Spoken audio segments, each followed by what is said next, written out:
Very nice. Very Nice. nice. Very nice. Welcome back, ladies and gentlemen. This is the Codex Station's Comic Character of the Week, where we take one character, give you the deep dive on this character. Look at that. Gary's got multiple of that character. Gary is the multiverse of this character. Look at that. We give you the badass moments, the top covers, the must-read stories, and so much more. I'm your host, Sal the Slab Guy. Down below is Dan the Man Kelly. And next to him is the Ric Flair of comics, Uncle Gary. Woo! And, of course, we always have Tim. But not so terrible, but pretty decent at talking. Slightly. He's not terrible. He's not terribly terrible. Terrible. There you go. Terrible. Tim at the terrible. Terrible. Tantalizing. That's what Charles Barkley calls him. Oh, yeah, that's right. Okay. All right. Dan, you want to go ahead and give us the intro then? I guess. Please, Dan, take the intro. All right, so Wolverine first appeared all the way in Incredible Hulk issue 180. His cameo was in What? No. His first appearance, 180. That 180 first appearance. debate. He speaks and everything. Yep. in 180 or 180, 180. depending on your perspective. So he first appeared in either October or November 1974. What is not up for debate is who created him, which was Roy Thomas, Len Wein, and John Romita.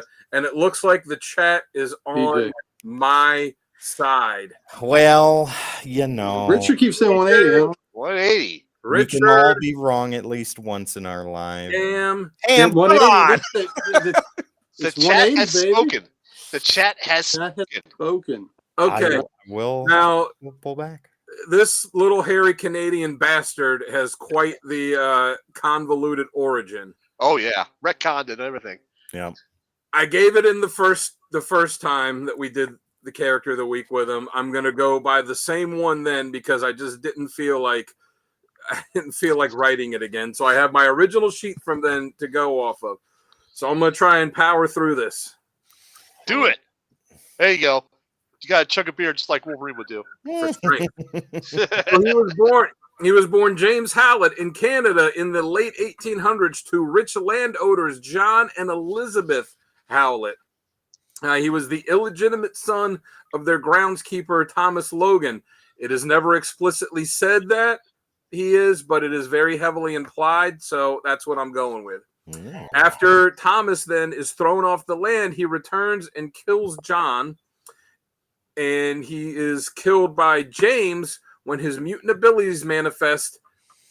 And then James flees completely freaked out with his friend Rose, moves to a mining colony and takes on the name Logan. He accidentally kills Rose with his claws, flees into the wilderness to live with wolves. He is captured and put in a circus, but later freed by Saul Creed, who is Sabretooth's brother. Saul then betrays him to Nathaniel Essex, who we all know as Mr. Sinister, and Logan kills him, goes on to live with the Blackfoot people. He kills Saul, not Nathaniel, because obviously Mr. Sinister. Right.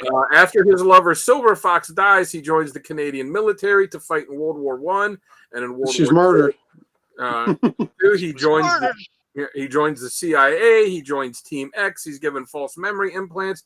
He's captured and experimented on by the Weapon X program. He escapes to live in the forest. He is rescued by James and Heather Hudson, joins Department H, fights the Hulk, fights Wolverine.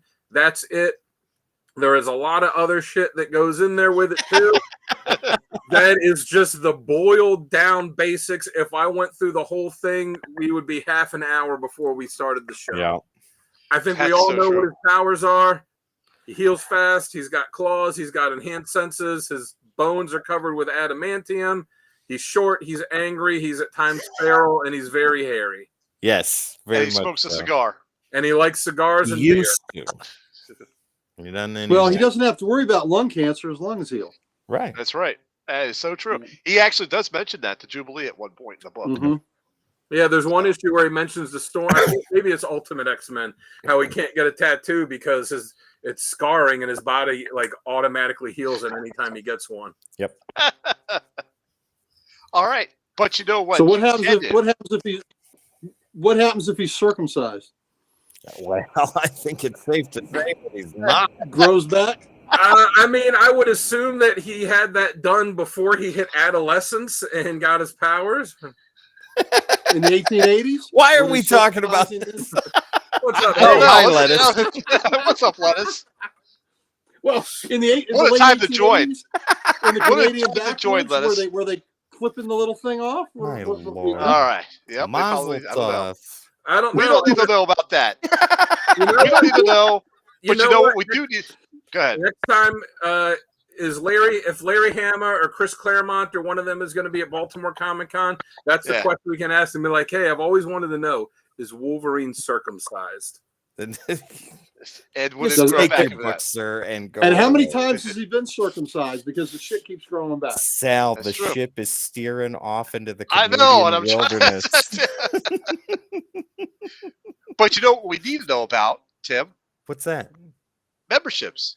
Tell us Oh, about the chat memberships. yeah. So, Oh, see, we were talking about members, and now we're talking about membership. Memberships. My This is a Memberships. perfect Lord. segue. Perfect segue.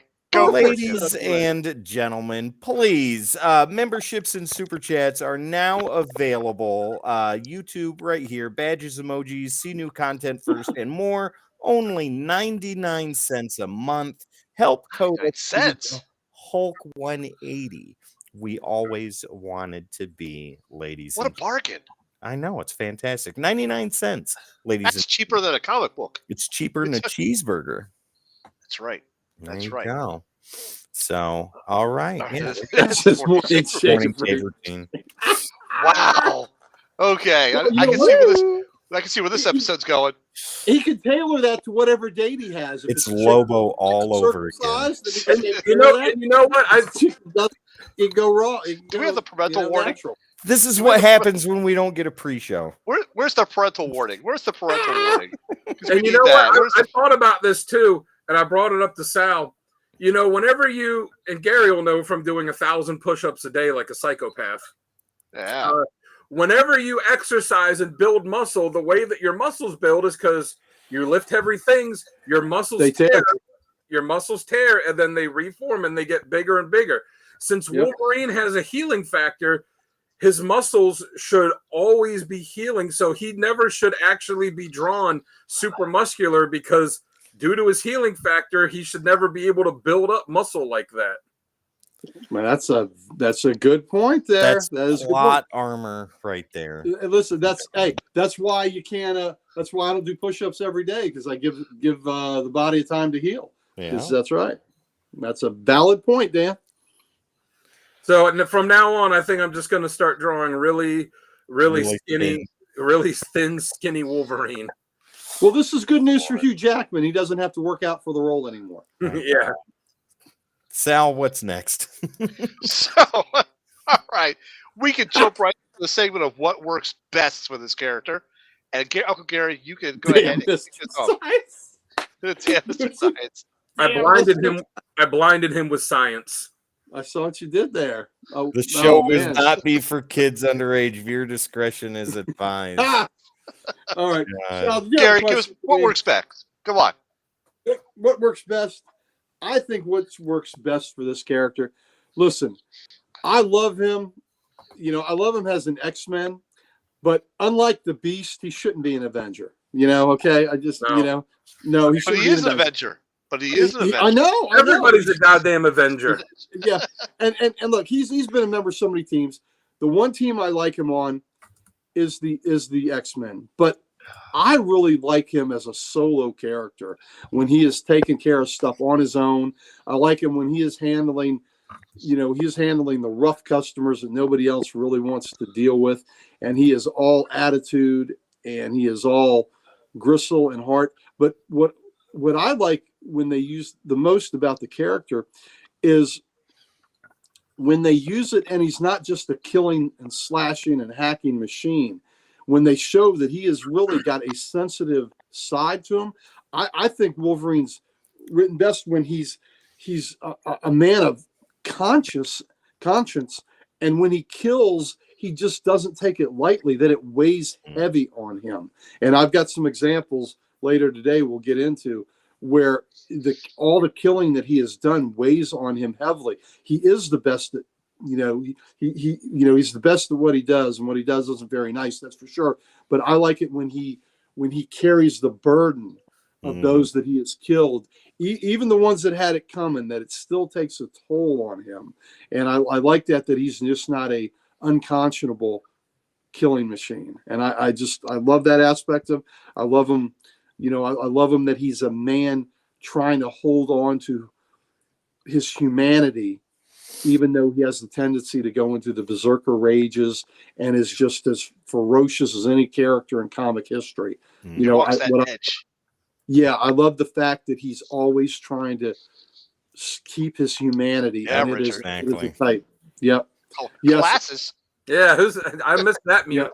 Yep. But I'm Colossus. That's a great point too. I love, again, getting into his heart where he does mentor these younger ones. So, I like it when they temper his ferociousness and his badassery with a human beating heart that he is, or with the Hulk. Yeah. Colossus is the version of Colossus that comes from Mayberry. That's right. All right, Dan, how about you? What are you done? You all finished there, Gare? You done? Yeah, I'm good. All right, cool.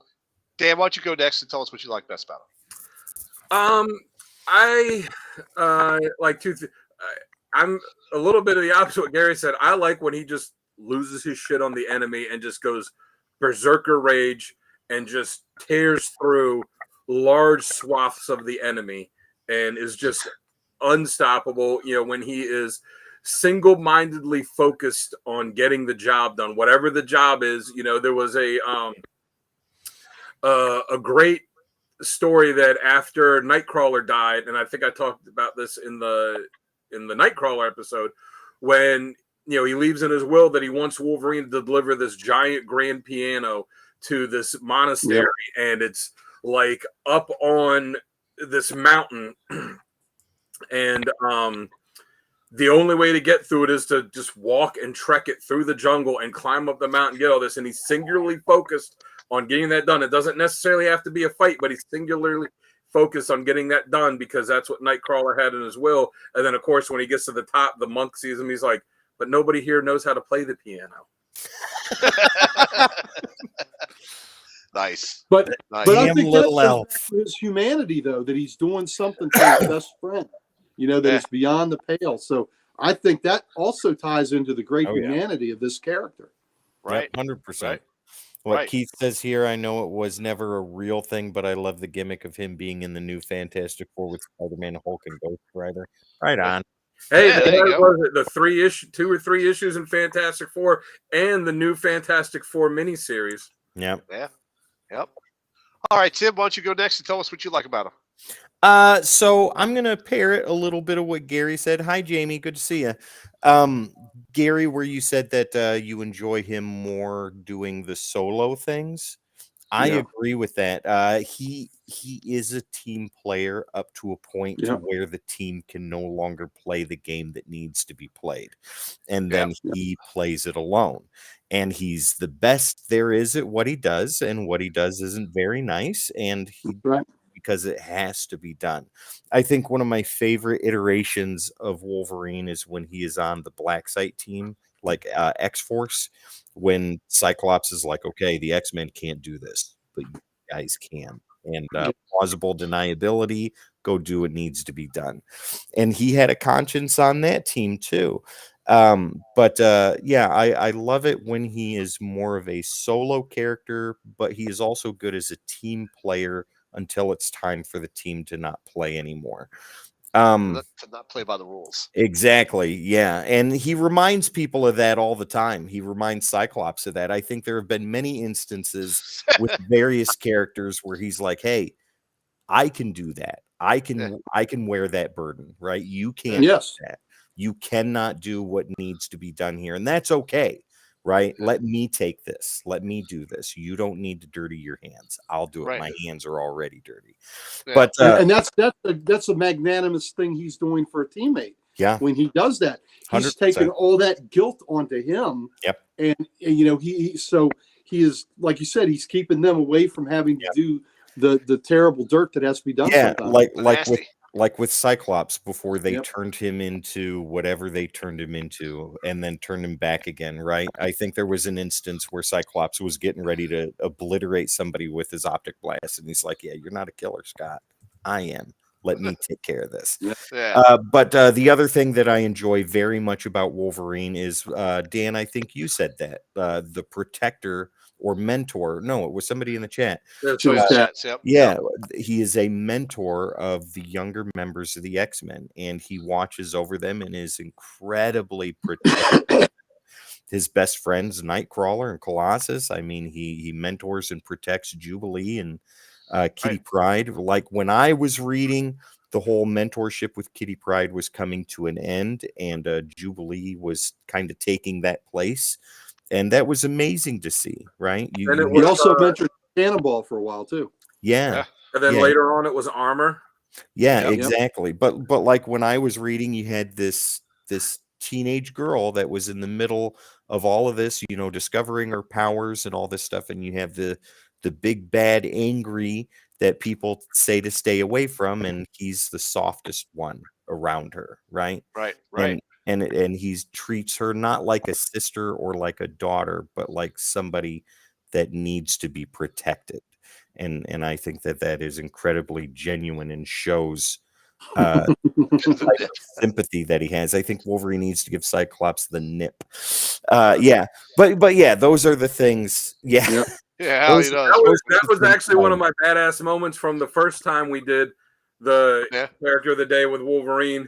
Was in the first X-Men movie when he's going through the metal detector on Ellis Island at the end. He's got his claws out, and it goes off and the metal detector goes off when he walks through, and they all turn around and look at him, and the middle or the outside two go down, and he leaves the middle one up for Cyclops. One of those. And then he fights Mystique, who looks like him, and he wins. He's like, whoa, it's me. And Cyclops goes, prove it. And he goes, you're a dick. And Cyclops goes, fair enough. Fair enough. Fair enough.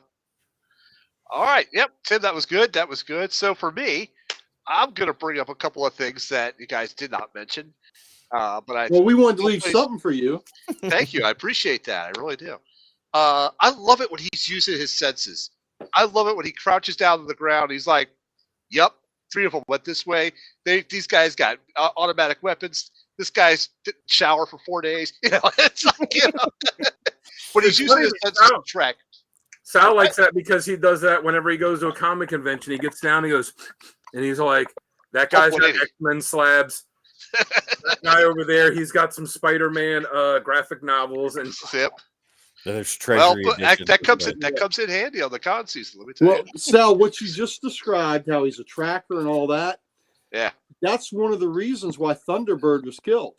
So when these two characters came out together, when they were both put into Giant Size X-Men 1, Thunderbird was short-lived because they were both so similar. They were both tough guys that could take a beating and had bad attitudes, were trackers. So they were very much redundant, and it just happened to be luck of the draw that they kept Wolverine.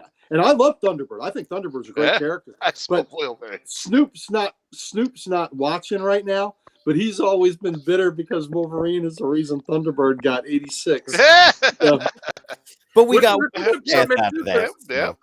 Thunderbird being short-lived did have a lot of potential as a character. Like, they were both angry, but it was very different reasons why they were. And it's something that they could have explored with Thunderbird more. And it would have been so cool to see them essentially like they were the two that they could have had go in and do the stuff that none of the other members could do, and they could have had them doing it together. Mm-hmm. Well, true. That's true, but it's just they just felt that they were too redundant in powers and everything else. So Thunderbird is stronger than Wolverine, but Wolverine the better combatant. But there were just too many similarities. Yeah. But it's just a funny what if, right? It's just an interesting what if.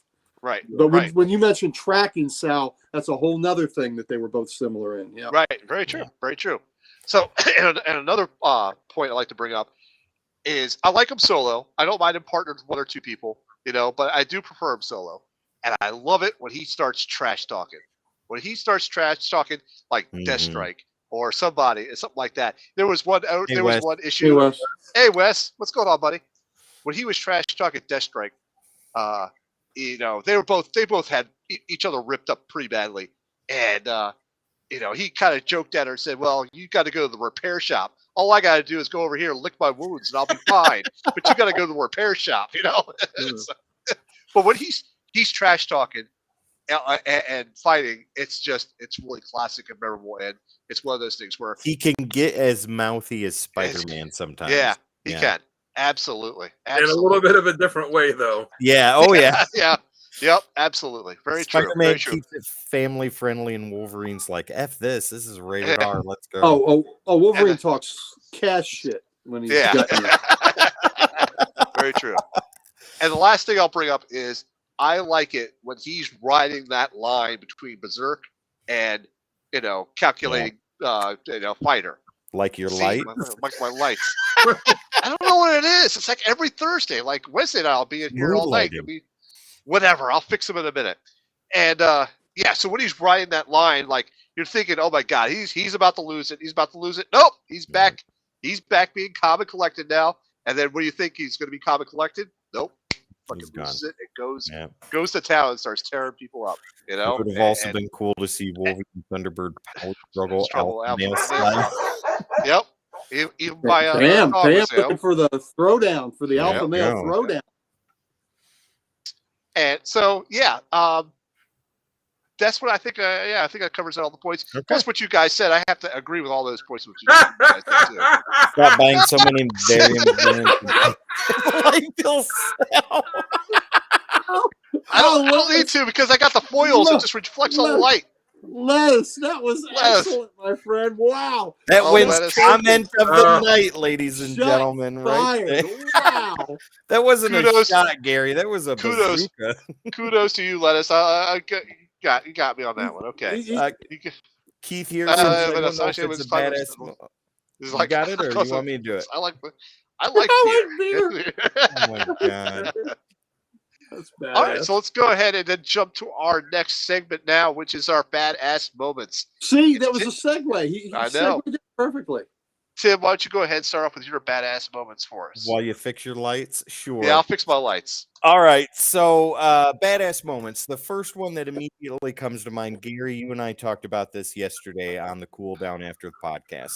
So in X-Men #1, Chris Claremont, I believe, was the writer for that, and Jim Lee was doing the artwork. So Professor X, Sal's in the Phantom Zone, right now.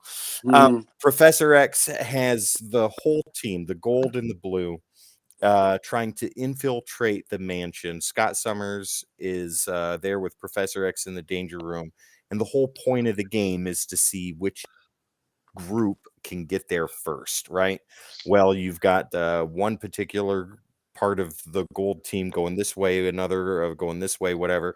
Well, Gambit, Psylocke, and Wolverine are cutting through the sewers. That was such a great panel too. I loved it because it shows Professor X and Cyclops talking, and then the next panel you see them three are sneaking through, and it's so amazing because they're talking shit. Psylocke's all serious and all that stuff, and Wolvie's doing the sniffing and all that stuff. And then they get attacked by these machines or whatever. And then you think that they're done. And all of a sudden you see these claws pop out through the floor, and Wolverine just sticks them right in front of Professor X's face. I mean, they come touching his nose. Yeah. Tag, Chuck. You're it. Dead. You're dead. I love that. I thought that was one of the coolest damn things I had ever seen in my life. I posted that panel in the comic character of the day maybe about a month ago. Oh, and he's got that there, and Cyclops grabs his wrist. He's like, "What are you doing? One more, you could slip up and kill him." He's like, I know what I'm doing. His uniform is all ripped to shreds, and everything. Yep. Gambit and you would think Gambit and Psylocke are left for dead in the fucking sewers, and there's Wolverine. You'd think Xavier would have seen that coming. Yeah. As a side note, too, there's an awesome panel of Colossus. That's one of the best ones that's in. I think it was Archangel was flying and threw him at the mansion, and he armors up as he's flying through, and the energy's crackling around him, and he goes hitting the mansion like a wrecking ball. Yeah. Another badass moment I have is during Civil War. So if you remember during Civil War, the New Warriors attacked villains that were way out of their league. One of those villains being Nitro. Not the good New Warriors. No. Like the shitty ones when it was Night Thrasher and Namorita and a bunch of scrubs like it was Night Thrasher, Speedball, who I think was the leader of the team at the time, Microbe and Namorita, and I think that was it. Just them. I think there was one more. Yeah, but yeah, it was a crappy team. Either way, they were doing a reality TV show, and they attacked these villains that were in league with like the Hulk and Spider-Man and stuff, and they were told to call in for backup. And Speedball's like, "No, this is great for ratings." And town got destroyed, school got destroyed, kids got killed, and all that stuff. Well, while the main Civil War storyline is going on in Wolverine Volume 2, he spends 6 issues hunting Nitro down, and I thought that was incredibly badass. He's like, "You guys do what you got to do. I'm gonna go find him," and that was amazing. And the third and final one that I have is from the X-Men first movie. When like he hadn't even been introduced as a character yet, and you see Rogue going into that bar in Canada, right? I thought this was Laughlin. You're in it. And so she goes in there and it's that cage fight and all that stuff. And you hear the announcer say the Wolverine, and that guy's all pumped up, ready to go. And the guy's like, "Whatever you do, don't hit him in the balls." "Well, I thought you said anything goes." It does, but it'll take it personal. And so they start fighting and all that stuff. Guys punching him around, and he gets cracked right in the nuts. And then that's the end of it. And I love that. I thought that was great. And when he cut the shotgun in half. Oh, yeah. When he's sitting at the bar and they come up, he's like, "You got my money." And he just goes, "You just lost your money. Keep going. You're going to lose something else." Yep. I know what you are. You don't know anything. So those are my 3. Now, didn't he get cast he got cast in that role just like a week or 2 before the filming started? It was because Doug Ray Scott had to drop out. He didn't have a lot of time to get ready for it. Nope, it was Tom Cruise did that. Made him do a stunt that broke his ribs in Mission Impossible. Well, originally before they even cast Doug Ray Scott, they wanted Russell Crowe, and Russell Crowe turned it down because he had a wild idea. He wanted to shave his head for the role, and they're like, "You can't be a bald Wolverine." And so they couldn't agree on it, but he told him, he's like, "Look, I'm not right for this, but you should check out my buddy Hugh Jackman. This guy, I think he'd do well in it." They cast Doug Ray Scott. When they couldn't do it, they went back to him. Wonderful. Wow. Favorite costume, blue, yellow, or brown tan? I may be an oddball, but I think I prefer the brown tan. I'm going to go with brown tan, too. I think that's a better suit. Sal? I like the brown tan, but the blue yellow is very close. Gary? Very close second. I like the brown tan, but I love the stripes, the tiger stripes on the blue yellow. Yeah. I have to go with the brown and tan because I always thought, classic one is fine, but I always thought wearing this bright yellow and blue costume did not suit the character. Wearing the brown and the tan suits him, his personality, and what he does a lot more than the bright yellow. More stealthy. and tan rhymes with Dan, so I get that. So there you go. All right, Uncle Gary, give us your badass moments. All right. Well, my first badass moment. This figure. Can we see the platform that it goes on? Hellfire Club. Oh, nice. In here. Oh, that's cool. So we know what badass moment this is going to be, right? Yep. So he's taking a dump on them, right? Exactly. He's taking a dump. This badass moment, it's a badass moment, but this moment made him a star. Him a star. Sal, we've talked about this on this show. We have. This issue, X-Men 132, made him a star. Last page. The last page of due to John Byrne. Yep. John Byrne. Yeah. Oh, look. There. He just signed that for me. Look at that. Just now. Yeah. That's a hard signature to get, and he's such a pain in the ass to sign the outside of it instead of inside. But that's okay. I'm happy to have a signature. But at the end of 132, this is part of the Dark Phoenix saga. Harry Leland uses mutant power and increasing one's mass, and he pushes Wolverine through the floors into the sewer system, and all the X-Men are down. Wolverine is presumed drowned, and then the last page is 5 panels, 4 little short panels, and then a big panel. As for our captured mutants, by the time we finished with them, the X-Men may well wish they'd perished with Wolverine. And then this last panel, okay, suckers, you've taken your best shot. Oh. Now it's my turn. That, ladies and gentlemen, boys and girls of all ages, if you never read this, if you didn't know, Wolverine was not a star until this issue, until this panel. He was just a little runt with a bad attitude that could take a lot of damage and had some freaky claws. This book, this page made him a star. I love the title underneath. Wolverine Alone. And the next cover, you'll see, I'm sure you'll see, I know on my part you'll see the cover of the next issue. But that is a badass moment because, Sal, did you buy that book off the rack? No, sir, I did not. That okay. 132 or 133? 132? 132. No, I did not buy it. Okay. So I'm probably the only one that was collecting then. This 1980, I'm pretty sure. So you get this, you read this, and you're like, I got to wait a month? I got to wait a month for the next issue? Are you kidding me? Yep. So, I mean, that's how hyped it was to read this great storyline, have this character. Oh, it was just what an ending. And you're like, holy shit. So that's one of my most badass panels ever of any character, just because of what it meant. And then when you take historically what that panel did historically for that character, freaking amazing. Amazing. Yep. So that's just not badass. That's comic book history right there, baby. Nice. Comic book history. That is true. That is true. So for my next one, my badass moment. Is it story time? Well, a little bit. Later on, we'll get to story time. Okay. But there's a moment when Wolverine is rescuing a little girl that's been kidnapped in Law of the Jungle. She's been kidnapped by the mob, and what's kind of funny in this is the mobsters, if we look really carefully, the mobsters look like let me bring you front and center. Yeah, bring you front and center.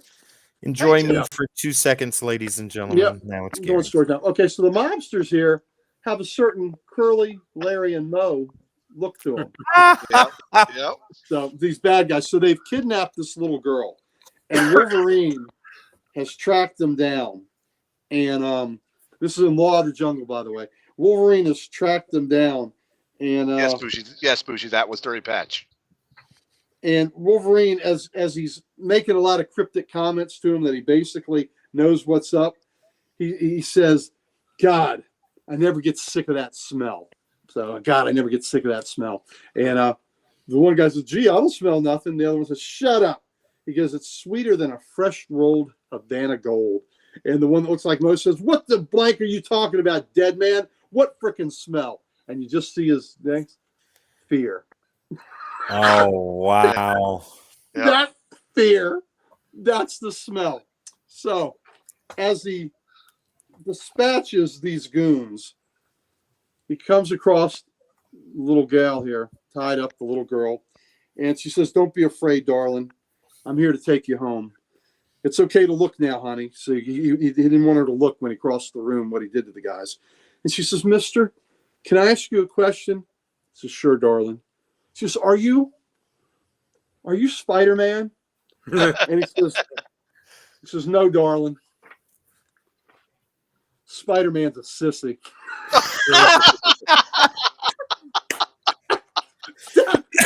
Yeah. And these guys are great. Yeah. So he didn't have a look. No, darling. Spider-Man's a sissy. Oh my God. Funny as hell. I'm telling you, Law of the Jungle, man. So that's for that. And then also in Law of the Jungle. He's messed up with the mob, and there's a mobster who calls himself the Roman, and he likes to throw people to the lions. And that's his thing. He's got a trap door, throws people to the lions. And before he does that to Wolverine, he wanted Logan. And they don't know what he is. They don't know who he is. They just think he works for a rival. Yeah, he was right. They don't want him to.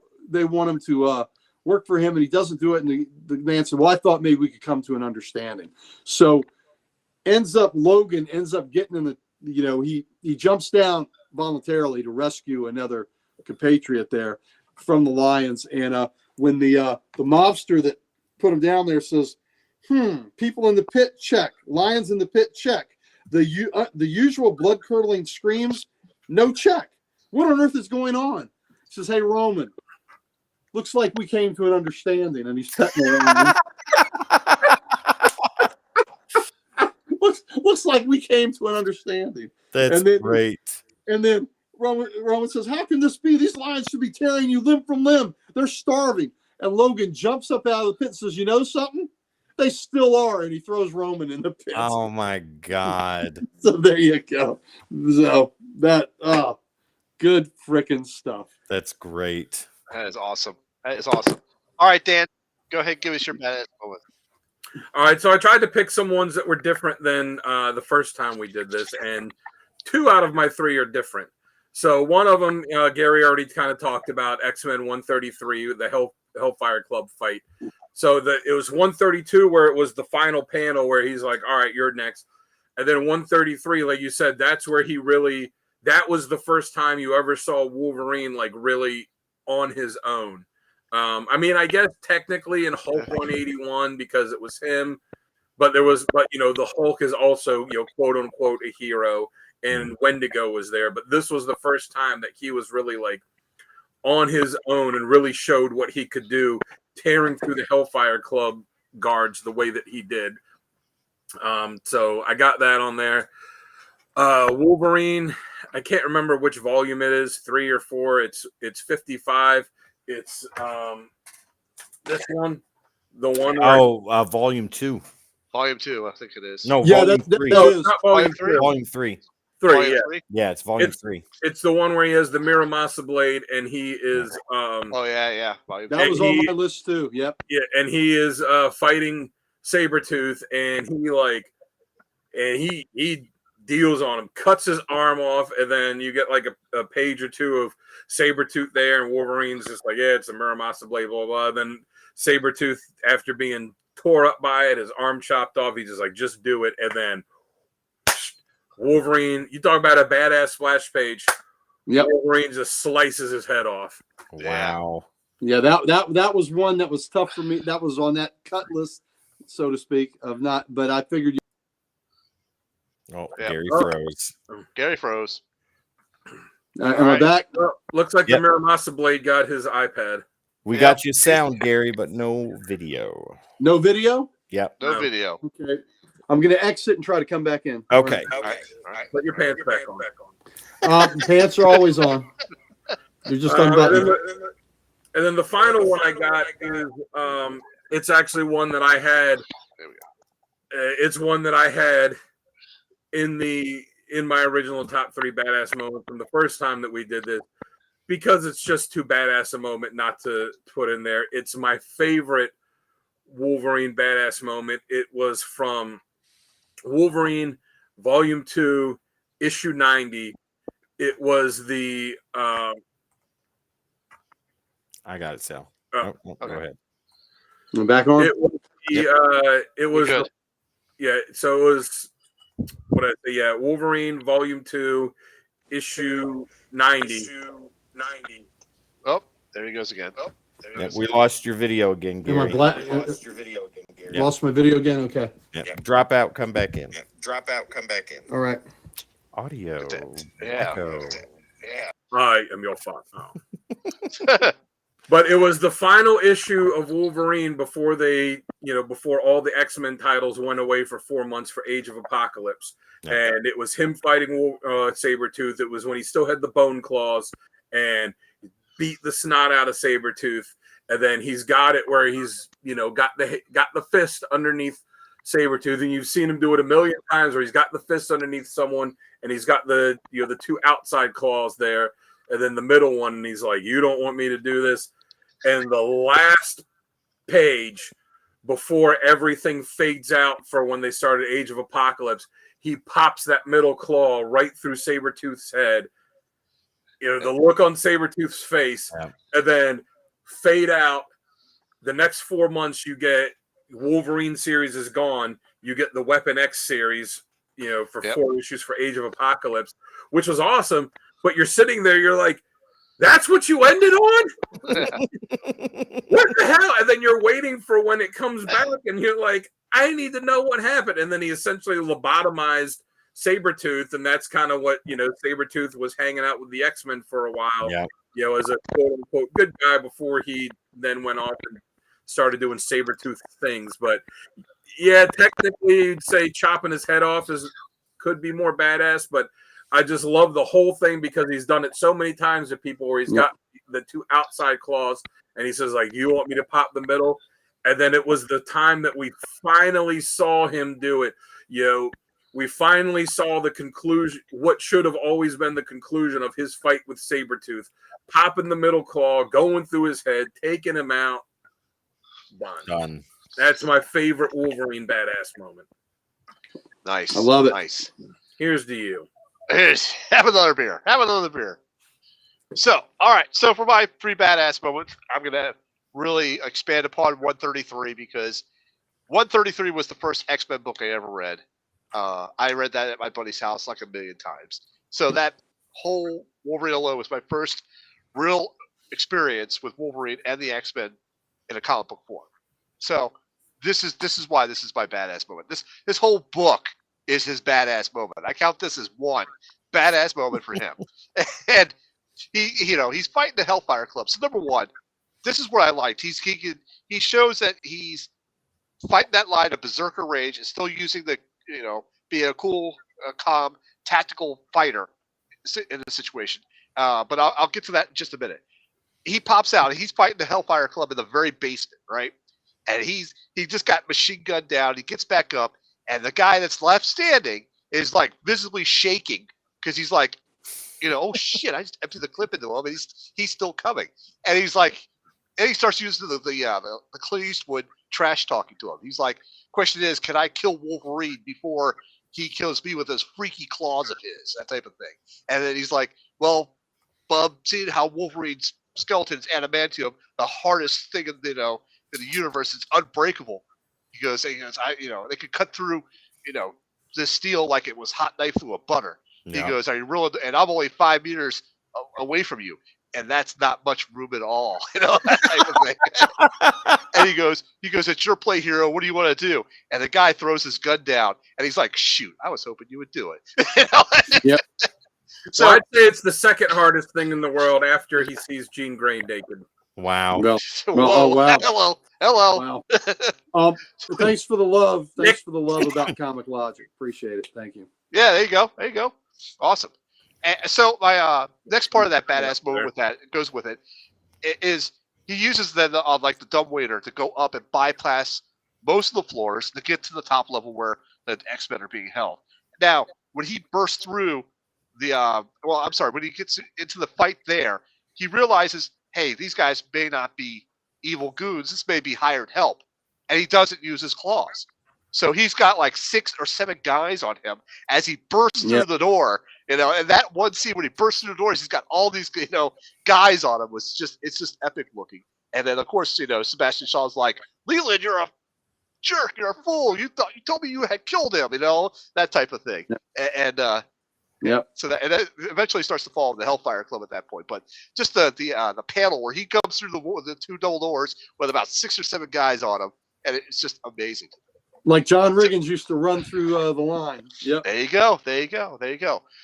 One of my other badass moments I have is from X-Men 162, where his body rejects the brood egg. So, this was a good one because the brood like infects you and turns you into a brood with your mutant ability, and of course it can't change or can't reshape the adamantium.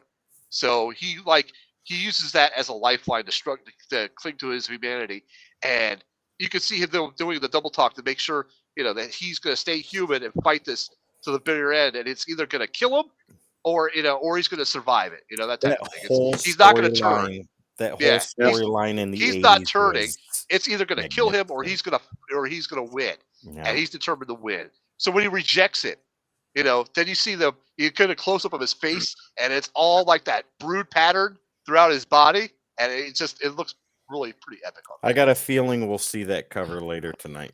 we just may. And now for my last badass moment was X-Men 146. Nope, 145. Excuse me, 145 when they were just fighting Doctor Doom, and Wolverine gets the upper hand on him, and he's like, "I offer you a choice, Doom. Your life for Storms, And he goes, if you don't, I'm gonna poke my claws through your faceplate. He goes, oh, but I'm a good guy. I could be bluffing. And Doom's like, no, you're not bluffing because we're much alike on that part because Doom doesn't bluff. And so he releases Storm, of course, which causes more havoc later on in the issue. But that panel where he's just got his claws popped right in front of Doom's face like this is just like epic for me. That was just classic. Nice. Love it. All right, so let's see. That takes care of our badass moments. But let's did Tim get his? Oh yeah. Okay. Yeah, Tim went first. Went first. So for our next segment now is critiques and criticisms of what we don't like on the character. And you know what? I'll go first on this one because it's pretty short. It's like him. Short joke. See, I mean, what you did there. Yeah, thank you very much. It was a little hairy, Sal. Might want to shave a little bit off the top. Little hairy. Might want to circumcise it a little bit. Oh, okay. Hello. There you go. I don't like. There's the Freddy Krueger Wolverine. It's Wolverine with a head like a penis. Oh my wow. God! Where's our warning again? We should put that back up. Too late. We're an hour in. If they're this far into the show and they've gotten through all the other stuff, I don't know. Well, I was going to say, I don't know that we can get any worse, but that seems like it would be more of a challenge. What are you watching in there, Junior? Oh, just the Codex boys, man. Don't worry Gary, about it. You got blank out again? Video again. All right. Yeah. I don't know what the hell's going on. You went into the stealth mode again. Okay. Went into all right, stealth so mode. I'll go into stealth mode. Yep. So for what I don't like is I think they push the healing factor limits. The third X-Men when his shirt flies off. Yeah.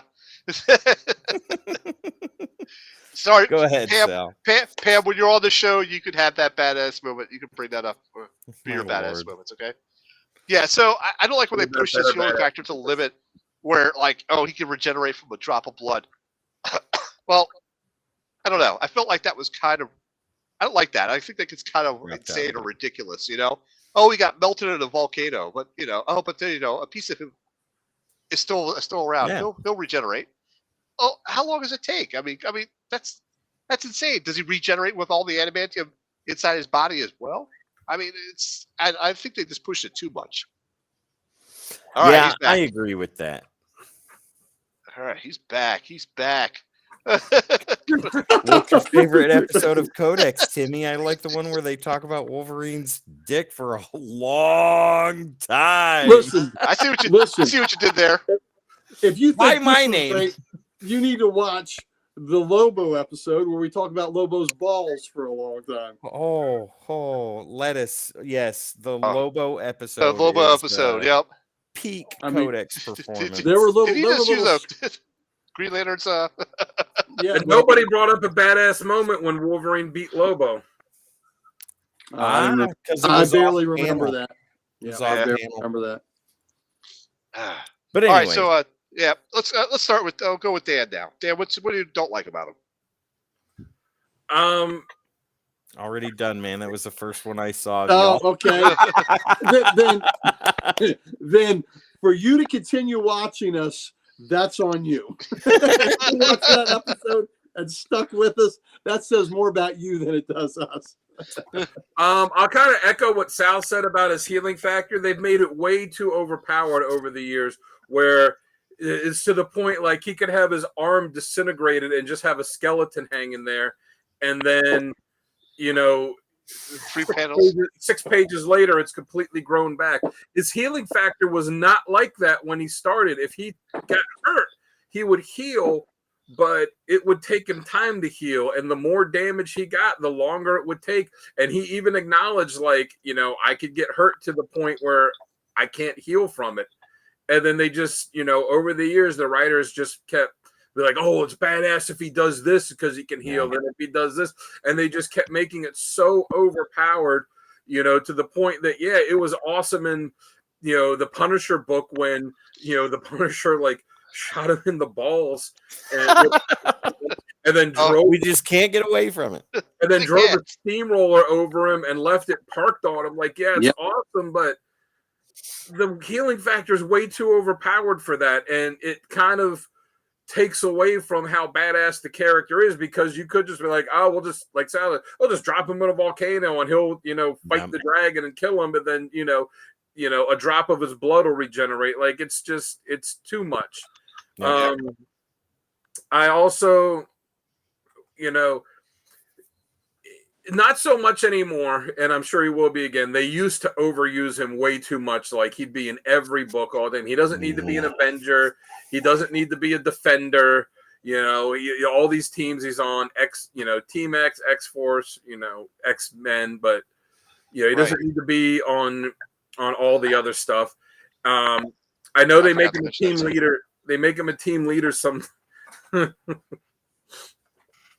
I think you guys are fascinated by Wolverine's private parts. I think what's that line Stan Lee had in Mallrats? He's like, your friend seems to be really obsessed with superhero genitalia. Superhero secret. Yeah. I don't like it so much when they make him a team leader, because I don't think that he is someone that works really as a team leader. For some of the things we said earlier, like he can go do the stuff that he won't let other people do. You can't do that as a team leader. You do that when you're a guy in the team that can break off and go do it yourself. I like in the X-Men movie where Bobby's parents, X2, they're like, and what do you teach at the school? Gym. It was art. Art, yeah. Art. Well, I like at the beginning of it when he's looking around, he's like, don't you have any beer here? And Iceman's like, this is a school. So that's a no. And it was at the end of the first one was pretty badass when he stole Cyclops' motorcycle. Yeah. Yeah. But and then the other thing I don't like is they revealed too much of his origin. When they finally did the origin series, the origin they came up with for him kind of sucked. Yeah. And I think it hurt the character, because one of the cool things about him was you didn't know his origin. We finally got the Weapon X stuff when Barry Windsor Smith did that, which was excellent. But, I think that's all we needed was that. And there would be like bits you would get here and there in storylines. And then because of the memory implants, anytime a writer came through, was like, oh, I don't really like that aspect. I'd be like, oh, just say that it was a false memory or something from it.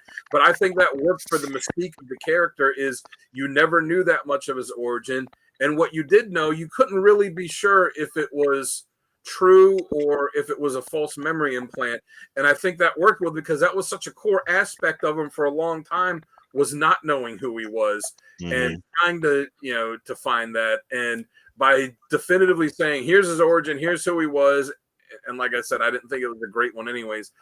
I think it ruined the mystique of the character, and it and it hurt him, because that's one reason that he was super popular, is because it was the mysterious loner, badass kind of guy, kind of like the Joker. Oh, yeah, right. Yep. You don't want to know. Absolutely. Same thing exactly. Same thing. Yeah. The same thing with the Joker. I don't need the Joker's origin. It works against him to have an origin. I agree. Yep. I agree. All right, Gary, what you got? What you don't like about him? He's on too many damn teams at the same damn time. I mean, come on. That's ridiculous, where he's on all these teams at the same time. Very much oversaturation of the character. And I guess another thing that's not quite realistic is he doesn't have enough children, because he gets laid a lot, and it's not like he can have a successful right? Because that shit ain't going to work. Right. He gets a little tucked there. I mean, that, we get snipped. That stuff's going to heal back. So he should have a lot more kids in the universe. So I agree, TJ. Yeah, I agree with that too, TJ. I don't like the curved claws. And when he wakes up in the middle of the night and he scratches his balls in instinct, that is bad. But He heals back. He heals back. It does heal back, but it hurts. It also doesn't work when they're drawing as flat claws. Now that we know that there's bone claws underneath, you go back and look like, well, there's no way that can work.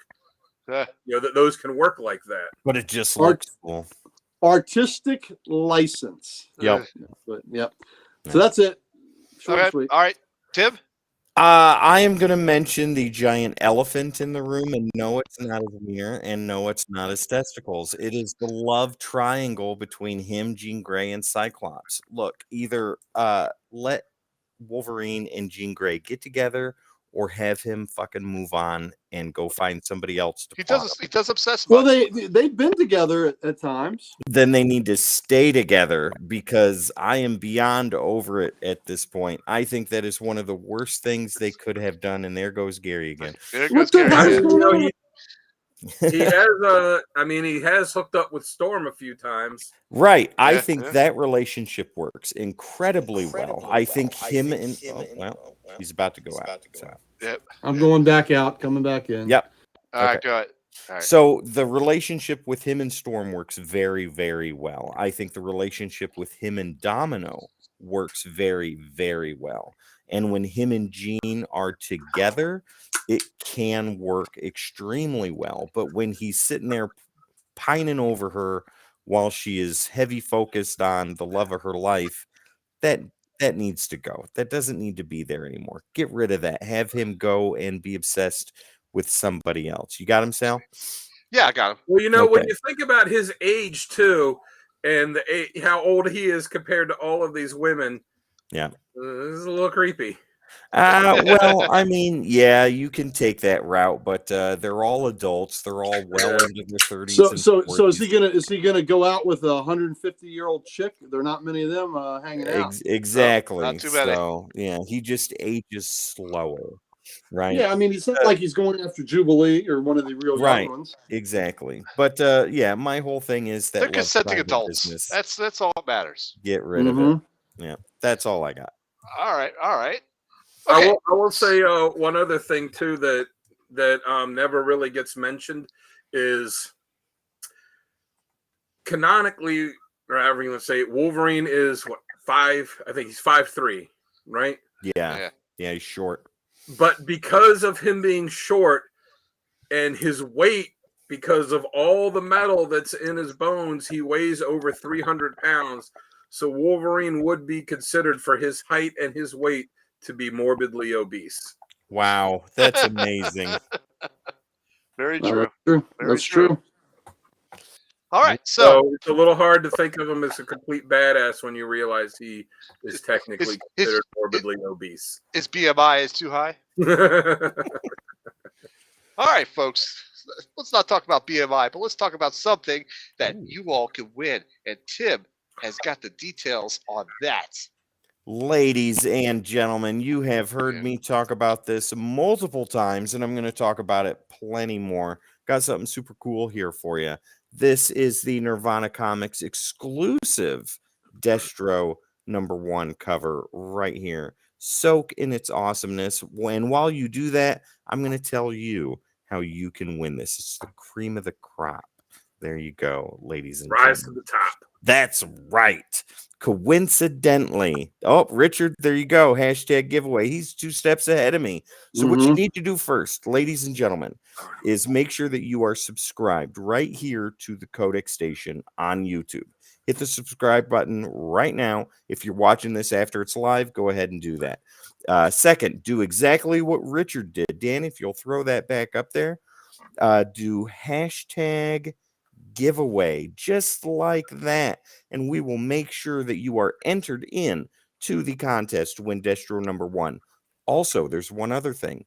If you are a member of the Codex Station right here on YouTube, if you sign up for a membership, remember they're 99 cents a month. Every giveaway we do, you are automatically entered in. You don't even have to do anything. So right there, subscribe to the Codex Station, do hashtag giveaway right in the chat or in the comment section if you're watching this after the fact, or become a member of the Codex Station for 99 cents a month and automatically get entered in. There you go. Very good. Very good. All right, so this goes ahead, and let's jump to our next segment, which is top covers. Ooh, am I pushing buttons or are you, Sal? I'm pushing buttons. I'm pushing buttons. Right on. And let's see. Like Wolverine does with Cyclops. There you go. You're a dick. All right, Gary, you are first. Let's see what we got here. I'm going to take that ticker off, though, real quick so we can see the glory of the covers. All right. So the cover in the middle is one Sal's badass moment. So 132 led to what 133 is. That cover by Byrne and Austin of Uncanny X-Men 133 is a great, and I just love it. I love Wolverine tearing through the Hellfire goons, and Wolverine lashes out. Wolverine alone. That cover says it all. And that helped make him a star. So that is a star-making cover right there. The one on the left is another John Byrne, and I know Sal used this for the graphics leading into tonight's show. That Wolverine 17 cover from Volume 2, I just think that is just perfect. I love it, love it, love it. That was also the video game cover for the Super Nintendo. Or not the Super Nintendo, the regular Nintendo game that came out. Yep. Indeed it was. Just love the ferocity of it, leaping forward, muscles tense, claws getting ready to sink into something. Just absolutely love it. And then the last cover, Wolverine number 6. It's by Asad Ribic, and I love that cover. This would have been on my Nightcrawler best covers, but you just saw the silhouette of Nightcrawler. I wanted to use it so much. I'm glad we've used it then. And Sal, later on, I do want to do a story time from this issue because it is so freaking amazing. But it's the name of this episode is So a Priest Walks into a Bar. And it's just like I said, I read from this earlier when it was Nightcrawler's badass moment. This issue is so amazing, and it's after a story with the Brotherhood called the Brotherhood, where Wolverine takes a lot of lives, and he's trying to reconcile what he is, as a savage killer when needed, with the fact that he's trying to make sure his humanity is still intact. It's just a great. Yeah, it is. It is so good. So damn good, Lettuce. And the cover encapsulates that issue, I think, is as well as any cover encapsulates any issue.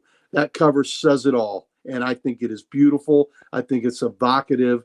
And it's just a preview of what the greatness that lies within that issue. Yeah, 100%. All right. That's awesome. So that's me. All right. Cool. So, Dan, let's go ahead and throw yours up here. And whoops. Oh, there we are. There we are, Dan. All right. So the first time we did this, the covers I picked were Wolverine issue 27, Uncanny, which is the Jim Lee one where he's jumping forward, Uncanny X-Men 251, and Wolverine issue 50. So since we're doing this the second time, you're right, Richard, about that one Gary was talking about. He does have good dialogue in it. Yep. So I wanted to pick new covers and new reading for all the stuff we're doing the second time. So I picked Uncanny X-Men 207. Even though I've said many times I'm not a John Romita Jr. fan, this cover doesn't look really like the stuff that he draws, and it's a great cover.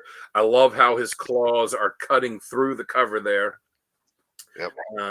The middle one I got is, part of the Weapon X story that Barry Windsor Smith did, and I think it's the best cover out of all the ones for that storyline, where you see him pop his claws, and it's got the blood all over him, and he's got that Weapon X helmet that became so iconic, and you don't need anything in the background, but having it being red, it just makes it pop that much more. Yeah. And Sunspot's in the corner box trying to take a poop. Yeah. And then Captain America Annual number 8. I mean, that's one of my favorite covers. I think I used that on the Captain America episode. I've got a copy of it. I've got a print of it signed by Mike Zeck. I mean, that is just such an epic, fantastic cover. The way his claws are hitting the shield, and then that, that like energy, that electricity, whatever you want to call it, that's, friction, whatever, that's coming off of it, the look on both their faces, and the way his other arm is poised where he's getting ready to stab it at Cap, and you're just getting ready for an epic badass battle in that. Yeah. Adamantium meets vibranium. Yeah. Oh yeah. Yep. That is Love awesome. it. That is a great. I got that one slabbed. Yeah. Yeah. Let us. I figured he would have that on there also, unless he had picked it the first time, because I knew he was going with different stuff. So yeah, I figured we would see that cover. Yeah, and like I said, the reason I did pick it. It was not one of the ones that I picked the first time, but I did want to pick, different, different covers this time. Like I said, the ones I picked the first time was Wolverine 27, where he's doing that extended out leap forward that Jim Lee did. X-Men 251, that also one where he's like crucified on the X, and then Wolverine 50, which is that really great die cut cover, like it's being clawed through, and then you open it up, and then there's the actual cover underneath. Yep.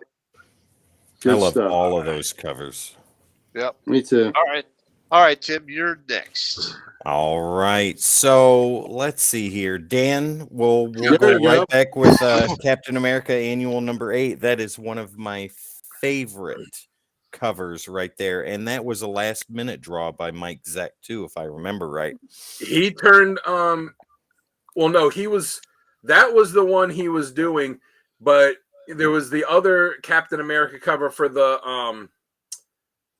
No, wait, I take it. He was doing the covers for Captain America, and he did the one, I forget the issue number. I see it here. I have the print of that too. 321, where it's that one where Cap has the Uzi, and he's just spraying it. And they had another artist do this cover, and he was telling me this years ago when I met him at Baltimore Comic-Con, and he and Marvel came to him like, look, we had this other artist do this cover for the annual, and it's just not good. Can you do something real quick for us? Yep. And he did this cover, and he was telling me that those two covers he turned into him on the same day. And I was like, those are two iconic covers, and the fact that he turned them in at the same time is just mind-blowing. 100%. That is one of my favorite covers. The brown and tan costume cover is pretty wicked. Yeah, we'll get to that in just a moment. The story on the inside, I'm not a big fan of, but the cover is iconic, and I think it is one of the greatest comic book covers ever. Let's go right in the center with Uncanny X-Men 234. Sal, that was the Brood issue that you were talking about, where Wolverine rejects the Brood egg.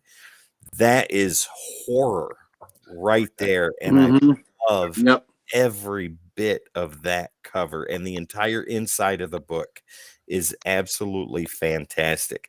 That whole storyline in the 80s was just mind-blowing, and that is Mark Silvestri art too. So absolutely fantastic. And then the one on the far left, Wolverine number 27, that's Jim Lee. That was also used as promotional art for a video game for Wolverine 2. Yep, I remember that too. I love the action lines. Wolverine maskless, jumping right at you, them claws, even though they're slightly curved, it looks absolutely amazing and stunning, and you know that whoever he is jumping at is about to get the business. That look that's on his face, the way that he drew the eyes on that is just like, you look at that and it's scary as shit. Oh yeah, I love every bit of that. So those are my amazing. Yeah, those are amazing. I love it. Good, great picks. Yep. All right. 100%, Pam. Yep. Pam, is that your Swamp Thing 9? That's her Swamp Thing 9, I think. I think it's the Marvel Comics Presents, the C Vest cover. She also said that was one of her favorites too. All right. So unlike Dan, I could not change the covers from my last picks of Wolverine. So I went with these. So we'll start with the far right one because it's simple. You know, that's the X-Men 133. That was my first book. This was amazing. It's John Byrne, Terry Austin. Byrne did the penciling and Austin did the inking on this cover. It's just great. The Wolverine number 50, like Dan said, this was the die cut cover.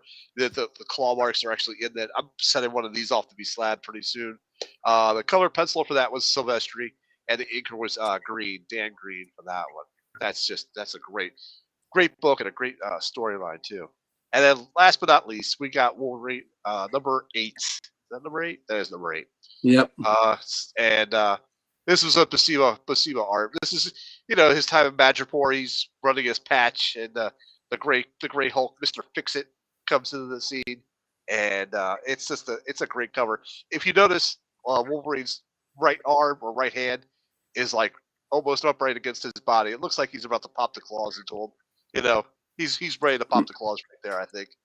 But that was pretty cool. And of course, that's from Twins. Yep, from Twins as well. I'm your brother Julius. I'm your brother Julius. All right. Well, there you have it. There's my covers. Nice. You had? Did you get rid of it, Bougie? Oh, Tim's out. And Gary, you are. Yeah, there it is, Dan. Gary, your camera is out again. But I don't know what is going on with this. Okay, let me. Well, it's because you want to hold off because. No, go ahead. Go out and come back in. Yep, I'll come back in because I don't know why it's blinking out. So. What's up, Ethan? So speaking of we'll take a pause here. Speaking of Wolverine video games, this was the Wolverine NES game that was released in what year was this released in? Oh God, that was. I gotta check the trademark on here. This was There you are. I'm not seeing the year printed. Oh wait, here we go. Somewhere on here, 1991. There it is. From the far off time of days gone by, from 1991. This is how we played video games on cartridges like these, and you put it in, and if it, Richard had it right, 91. And what did you do with the Nintendo game when it didn't work? Yep. Exactly what they told you not to do. But yeah, this game was awesome. And I mean, it's still awesome. It's still fun to play. And the characters that they had in it that would go with them, where you would play as Wolverine, but you would also get help throughout the game from, occasionally from Havoc. Yep. Which was an odd choice. Psylocke and Jubilee. Yep. And of course, the main villains in it, Sabretooth and Magneto. And it's funny because Magneto was not the big boss in it. You would have to beat Magneto to get to the final level to beat Sabretooth. Yep. That was a pain in the ass, let me tell you. I remember that game. So yeah, this Nintendo game was a lot of fun. I wish I still had the box. But why would I beat you to death if I saw what type of collector you were? Sloppy collector. That's all right. Not gonna fault you for that. All right, so that's what Wolverine in the comics is missing. Laser energy that's swooshing out when he waved his claws like in the arcade game. Yeah, that's true. Well, you know what? We didn't even get into the stupid shit of Wolverine with hot claws. Oh yeah, we're not gonna go there. It is what is it? It's PF Chang's His PF Chang uniform. Was that PF Chang's? Yeah. Now, when it comes to speaking earlier of the yellow and blue costume, of those, which one do you guys prefer? Do you like the original one or the one that Gary has the figure there for, where Cassidy did the design on it? Because that's pretty much what they've stuck with since then for him. Yeah, I like that. I prefer that yellow blue one. I don't like the really small fin one. With the whiskers, you can see the whiskers. You're right. I didn't like that much. Yeah, didn't like that either. I like the new one. I mean, I get why they did the whisker thing when they introduced them, because the cat, and the reason that they switched it from that to the mask that we all know, right? Tell us. It's because when Gil Kane was drawing the cover for He's the one that did the cover for Giant Size X-Men 1, but Cockrum was doing the interior art. And the story goes that Gil Kane, I guess, wasn't 100% sure on exactly how the mask looked. So when he drew it, he just drew it, like he didn't draw the whiskers. He just drew it all black the way it was. And then when the story goes that when he turned the cover in and Cockrum saw it, he goes, "Oh, that's a lot better than the other one." And then Cockrum had to go back through the pages he'd already done and edit the way he drew the mask to make it all black the way that Cockrum or the way that Gil Kane had it on the cover. And that's why we got the mask. That's the story, that it was just artist error that they turned out to like more. Yep. Since Tim had to drop off for a second, Gary, why don't you give us that story time? Okay, let's go to story time. So this will be in my recommended reading. It'll be the Brotherhood. This is the Brotherhood. This is the trade paperback. This is in volume. Next volume of it. So the great cover I showed where Nightcrawler walks into the bar. In the Brotherhood, hey, Wolverine Ted Bears. Hello.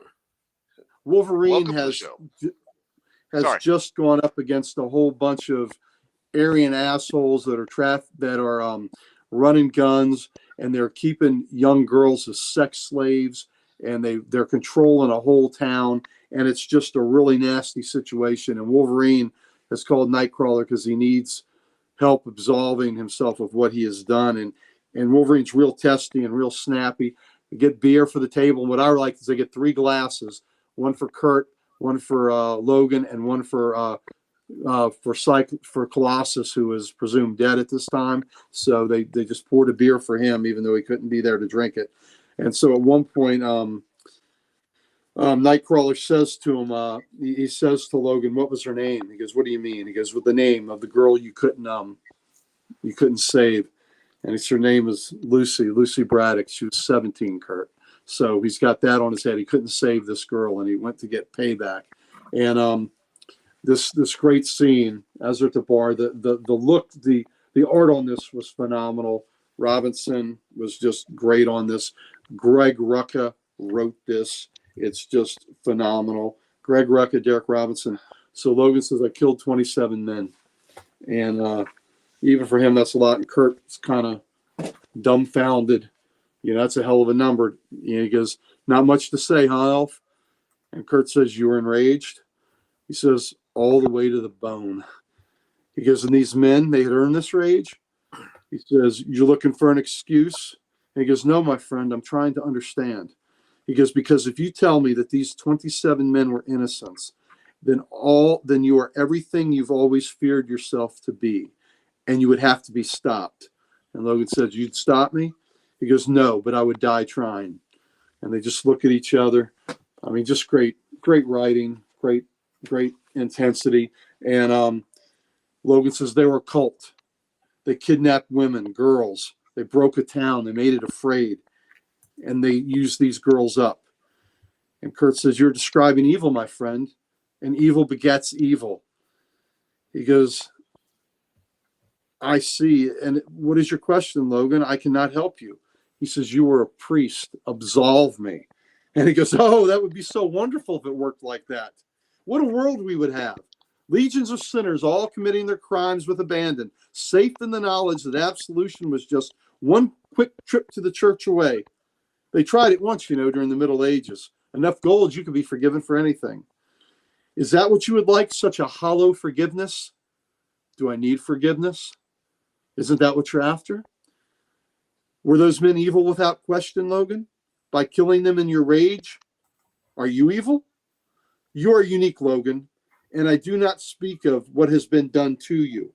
Is the wolf evil when it culls sickness from the herd?" This art is phenomenal. So they walk outside the bar, and Kurt's standing there. Logan's standing in the rain with Kurt, and he says, "The thing about wolves, I'm not an animal. I'm not. I know, my friend. I know you are." And the last page, Wolverine, Logan, "I'm not." That is some deep soul searching. I'm not an animal. So Kurt Kurt was trying to do his best and compared him to the wolf, but that's not what he wanted to hear because the wolves are animals. I'm not. So that's how I really like Logan. I like him where, yes, he does those nasty things that has to be done. And he has that rage and he's so pissed off that they killed this 17-year-old girl and they trafficked these others. But he still killed 27 men that deserved it and had it coming. But he's still got a soul. He's reaching out to his priests. You know, Nightcrawler is his priest. Not only his best friend, but he's his priest. And he's reaching out and he wants some, you know, he wants to be absolved of that. And it shows you that Logan, even though Logan's not saying it directly, but Logan's a man of faith to worry about that. He's got to have faith in a higher power. So I love that spiritual side to him that he, you know, that this concerns him and that he's trying to reconcile that he is a man and he's not an animal. I just think that is some of the greatest writing I've ever read in a Wolverine book. You know, I think the most powerful, the most poignant. So that's some good stuff. So I appreciate you indulging me. Let me read that. Yeah, no problem. All right. And it will be in the recommended reading. So everybody pick that book up. Definitely. Tell you what, let's go ahead and jump to our recommended readings and we'll try to do Tim's last and see if he can get back on. And let's see. Dan, where are you? There's your covers. There's your readings. Dan, go ahead. Go with your readings. All right. So, again, I picked different readings than I did the first time. So the ones I picked the first time, just to go over real quick, was I picked the first miniseries, the Frank Miller one. I picked the Weapon X series, the 4 issues when it was part of Age of Apocalypse. And I picked the Old Man Logan storyline, which is, I think, the best, you know, and I'm not really alone in that, right? I mean, a lot of people consider that not just the best Wolverine story, but one of the best comic stories. So It's a great story. Yeah, so I wanted to pick some ones different this time because Wolverine has a lot of great stories. So I went with the classic Weapon X storyline, not the one from Age of Apocalypse, but the original one that was Marvel Comics Presents 72 to 84. And I would also consider Wolverine, his first ongoing series, issues 48 to 50 as part of that too. So I'd say read the Marvel Comics Presents 72 to 84 and then go directly and read Wolverine 48, 49, and 50 because that kind of picks up the story there too. It's awesome. It's amazing. And what's even more awesome about it is Barry Windsor Smith just wrote and drew it and just went off and did it on his own before Marvel actually like hired him to do it. He had the idea and was just like, yeah, I'm just going to do this. And he just went. And then when he came to Marvel with it, he's like, I got this story done. And they went, I guess we got to publish this then. You know, when you got Barry Windsor Smith coming to you with a complete story that's as epic as that was, you know, what else are you going to do? The art on that was just out of this world. Yeah. I mean, you look at the detail on the covers, it's just ridiculous. Right. I got Wolverine versus Spider-Man on there. That's one of the books I got on my rack back here too. And I had this on my Spider-Man recommended reading too. I love this storyline. You get to see Spider-Man in the black costume and the red and blue. You get to see Wolverine in the yellow suit and in the brown suit. You know, these characters have a good friendship, but they were at odds with each other in the storyline. There's a lot of great action that's in it. It's good writing.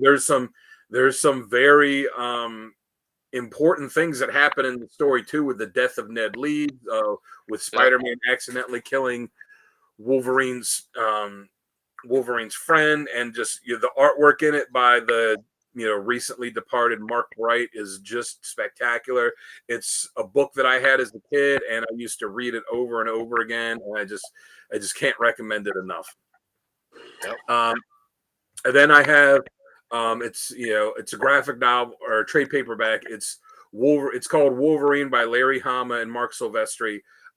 There's a couple volumes. I picked volume 1, which has Wolverine issues 31 through 37, which is when they started on the book together. And the cover of 31 says a whole new era of Wolverine, new team, and all that. started, one of the best, if not the best, ongoing run of Wolverine. But it also has in it the Jungle Adventure, which was a one-shot graphic, or I think it was one of the Marvel graphic novels, if I'm not mistaken. That was written by Walt Simonson, drawn by Mike Mignola, has Wolverine, in this, like it says, this jungle adventure. It's him it's him fighting a dinosaur, and he meets against Apocalypse for the first time. He, as Gary was saying, he should be dropping babies over the years. He drops a kid in, fathers a kid in that, which was, never seen from or mentioned again after that. And it's also got a really cool one-shot story in it called Bloodlust that was done by there's a Paul Smith who wrote and drew it, and it's this really cool thing where he's fighting these, it's got these trippy backstory with these monsters and these fighting, and it's just the artwork in it's gorgeous, the fight scenes are great, and it's a lot of bang for your buck with that one collected volume. Oh yeah, definitely. Good stuff. All right. Before we jump to that, not so another Spider-Man and Wolverine. Actually, Gary, there was a shout out to you in the chat, and it was they said we got really cool collections, but I'm thinking he's talking about you because you're the one that got the collection there. But he also did say, very cool, great job, Gary, on the story time. Thank you. I love story time. It's, when there's great writing, great art like that, let's really listen to it. Good, Greg Rucka, good on you, brother. All right, Uncle Gary, let's get to your readings here. All right, let's go with the center one. The aforementioned Brotherhood trade paperback. That is, I just can't tell you how awesome that is, and that whole story, the tragedy, Wolverine at his most badass, most ferocious, and just savage, dealing with these animals, of the Brotherhood. Just an amazing book, and then it ends with that wonderful issue that I read from. Weapon X storyline that Dan discussed from the Marvel Comics Presents Barry Windsor Smith, giving Wolverine, and like Dan mentioned earlier, it gave him enough of an origin to still keep the rest of his life a mystery that was very cool, but this really enhanced what we knew about Wolverine, how he got the adamantium, how he got the claws, and why it nearly broke his mind with what he was going through. Just such a cool imagery and art in this that it was just fantastic. And Barry Windsor Smith is a treasure. For those of you that know him from Conan, what great work he did on that. Yeah, definitely. He was also the artist on Avengers 100, which is a cool anniversary issue. But Barry Windsor Smith, fantastic job on Weapon X. And then the last one is my absolute, the one's on the top, Law of the Jungle. It has been reprinted only once in a trade paperback. I know they have other copies that are online, or you get the individual issues. I think it's 81 to 85 of Wolverine Volume 2. Yep. And it is my absolute favorite Wolverine story ever. And it's no X-Men, no costumes. The only powers is you get a healing factor and you have the claws. And it's Wolverine with the mob. He goes after that girl that's been kidnapped, and he gets himself involved with a mob war.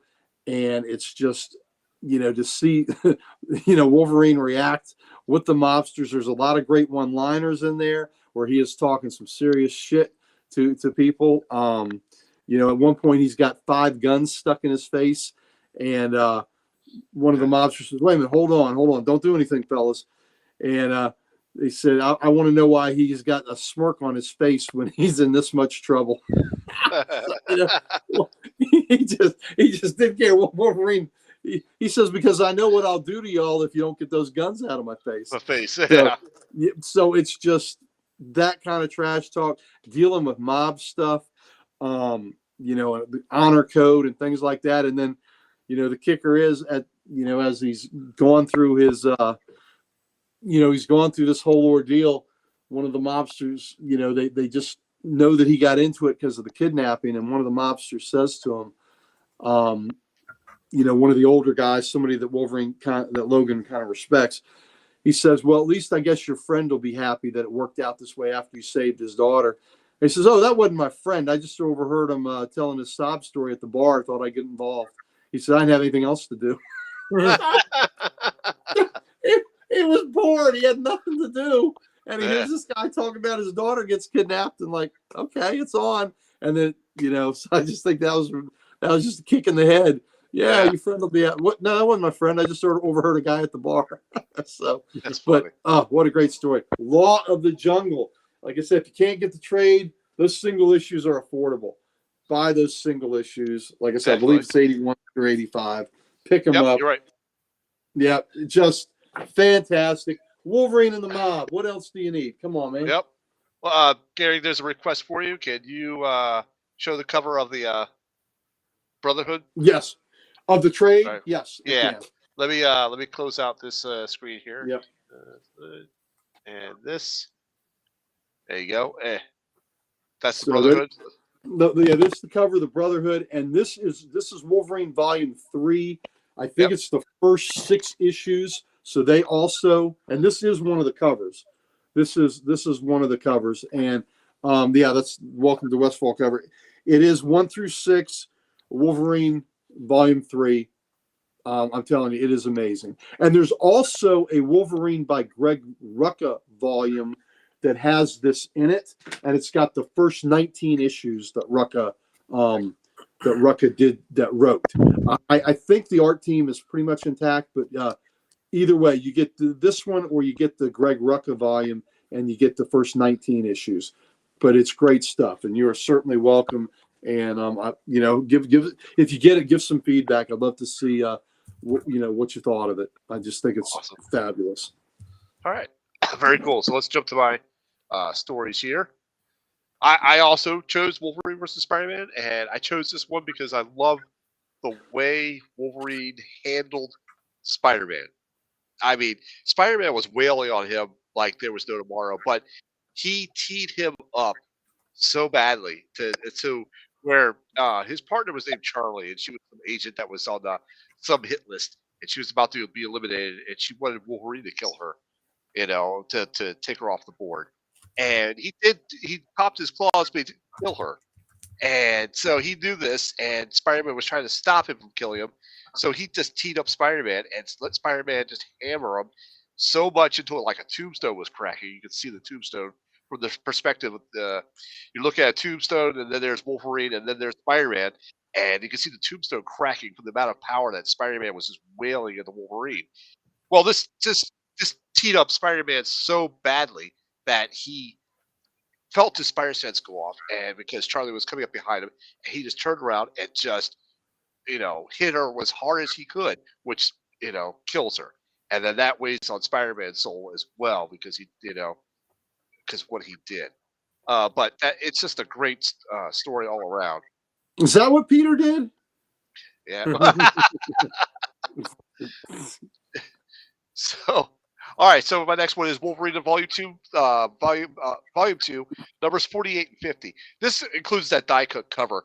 This gives you a little bit more of the background of the Weapon X project, which I really liked, because he was going through like memories, and they were going through like a sound stage, and they could see all the memory implants that he had, except for one that were in a sound stage. So he's like going through each one, and he was remembering, or it was coming back to him what the memory was, and it turns out that all these memories were just fake implants type of thing, and it was driving him nuts. But that was a great story to read. All right, so my last one, of course, is that Marvel Comics presents ran from the 88 to 95 issues number 72 to 84. Delve more into that origin story, but not too much.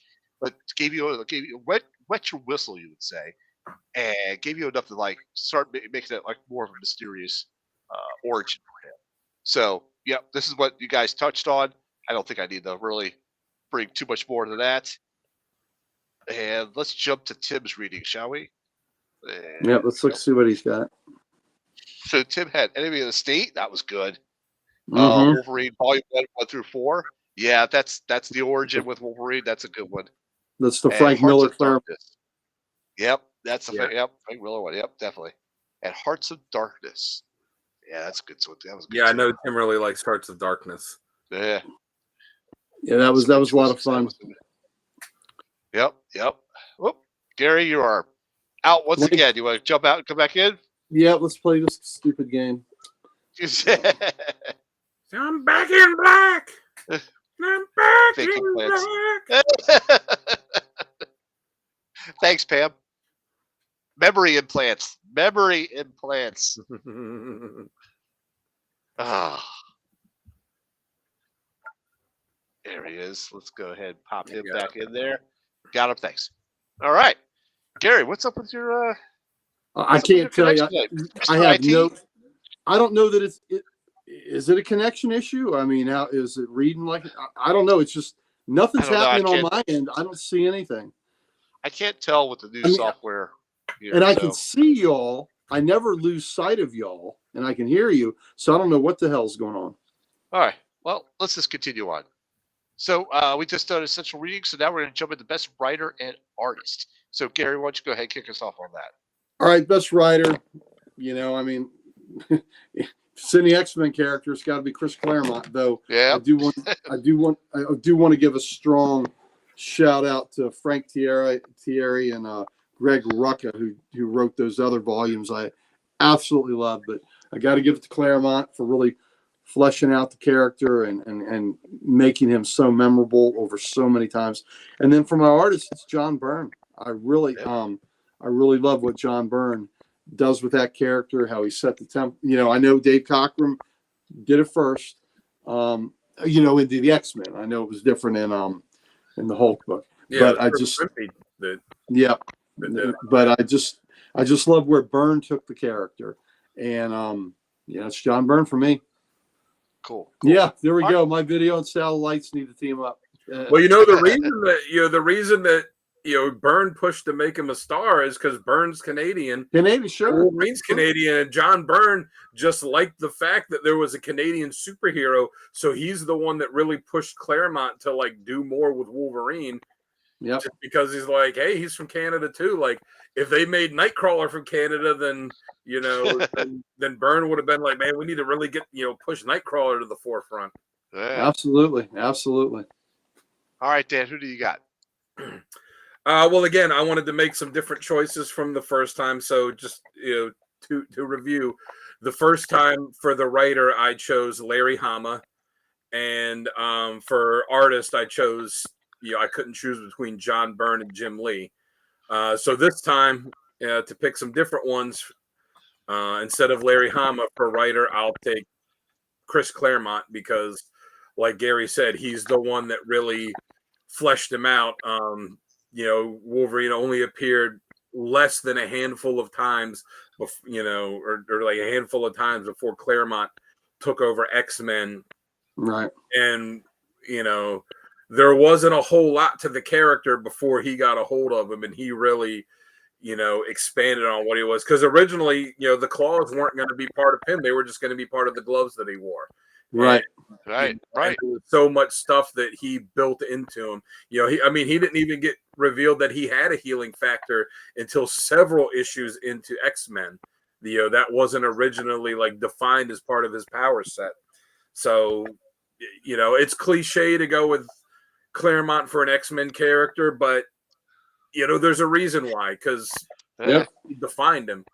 And then for artists, like I said, originally I went with John Byrne and Jim Lee. So to pick someone new, I picked I like Adam Kubert and Mark Silvestri. Especially Silvestri, because you could see how his art looked on Wolverine when he started, and you could see how much better his art went as his run on the book progressed. And then when he started getting into like the 40s and 50s, and then the stuff he did with them on X-Men was just out of this world.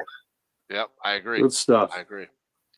All right, so for me, for artist, I also went with Silvestri, and for writer, It's it's Avenger. You want to start this argument too? I'll throw it out there. Wolverine was also a defender. It was a super lame defender team that he was on, but he was on it. I thought he was a Fantastic Four member. Yep. Thought he was an uncanny adventure. Mm-hmm. All right. So for Best Writer, I also did Chris Claremont as well because I cannot not pick him. Yeah. It's just one of those things. There have been a ton of other writers who did just as good a job, but I have to give it to Chris Claremont. So that's where I went with that. There was something else I wanted to mention. Shoot, what was that? I don't know. Yeah, who's your artist? Please. Oh, I said Silvestri. Oh, Silvestri. Okay. Yeah, I said Silvestri. Yep. It said Silvestri. Very good. All right. So Tim is not going to join us, so we can go ahead and wrap up this show unless we have any other comments, any other additions, late ads, any other badass moments we want to throw in there that we had to cut out. I think we covered a lot. I covered a lot. I think I'm good on my end. Okay. All right, Dan. No, I think I threw in my little piece of trivia with the the stuff with the mask. We already it was already brought up in the chat with which costume you like best. Yep. Maybe I'll throw this out there. What? Hugh Jackman is coming back to play Wolverine in Deadpool and Wolverine. Yep. And they've kind of, without seeing the movie yet, I've read stuff that they've kind of teased that he might show up in the next Avengers movie too. But they're going to have a new actor play Wolverine. Who would you guys pick to be the new actor to take on the role? Oh, gosh. I don't know. Who would you pick? I have no idea. I mean, it's hard. Like, I think Carl Urban would be great, but he's too old to do it now. Yeah. Yeah, I agree with that. Carl Urban would be great. Thank you, TJ. Yeah, thank you, TJ. Great character. Great chat. I've seen people mention Daniel Radcliffe before.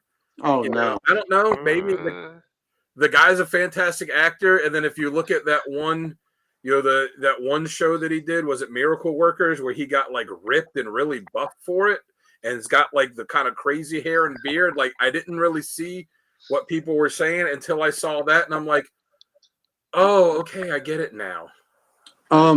Maybe now this guy got ripped for a wrestling movie he did, but the lead Jeremy Allen White on The Bear. Yeah, he's gonna play Springsteen in a movie coming up too. Okay. Yeah, he might be good. I've seen Taron Egerton. Is that how you say his name? I've seen his name thrown out there some. Yeah. If you ever watch the show Letterkenny, which if you haven't, absolutely fantastic show. The guy that is one of the main stars, and he created the show, and he also plays Shorzy and Shorzy. Jared Kiso. He'd be good. He plays the tough guy on there. He's kind of short. He's Canadian. Yeah. He's got some muscle to him. I think he'd be a good Wolverine too. Yeah. Hugh is lightning in the bottle. Very true. Very true. Do you know who they were pursuing to play Wolverine when they were trying to do an X-Men movie in the was like in the early 90s? No idea. Bob Hoskins. Wow. Oh yeah. Wow. Well, he's built like a fire plug. I was gonna say, but you look at Bob Hoskins then when he was a little bit younger, and he might have been good. Maybe. All right, folks, let's go ahead and then wrap up the show and put it to bed. Dan, before we jump out of here, why don't you tell everybody where they can find you? Yeah, check me out on Instagram at Dan Kelly Art, and then Gary's going to tell you all the places you can check him out. And then Sal's going to tell you all the places you can check him out. And then Gary blacked out. Gary gone. Gary blacked out. Yeah, Gary's gone. Gary's gone. Gary, just talk it out. Just talk it out, Gary. All right. Yep, Comic Logic. I can see my still picture of myself. So that Comic Logic hat, Comic Logic, Loudoun County, Virginia's only comic book store. Please come see us. We would love to have you come in and say hi. Also, want to give some love to Archduke Kevy and the Comic Character of the Day site. I post cover of the day. Dan posts the random panel and the question of the day. And restarted front. Okay. I don't know. Am I back? You're back. There you Yeah, I go. just had a thing that says restarted front camera. Why the hell was the front camera gone? Anyway, so I don't know what's going on with here. And then just when I was about to get naked so nobody could see me, see what happened? You know, Glenn everybody. dancing. Wizard Magazine used to pick Glenn Danzig because he was short and muscular, but you don't know if he could act, and he wasn't tough because he got knocked out with one punch like a little bitch. So no Danzig. And I love the Misfits. Who knocked him out? I can't remember the guy's name, but it was a hardcore band they were playing with, and it was, one of the big dudes, and Glenn Danzig was getting in his face and trying to be tough. And there's video of it you can see in this hallway, and Glenn Danzig goes up and like hits the guy and pushes him, and the guy just one punch knocks him out, lays him out on the ground. Wow. Wow. Yes, Wow. Kurt Russell would have been fantastic. Oh yeah. Yeah, I think so too. Great athlete too. So that's it.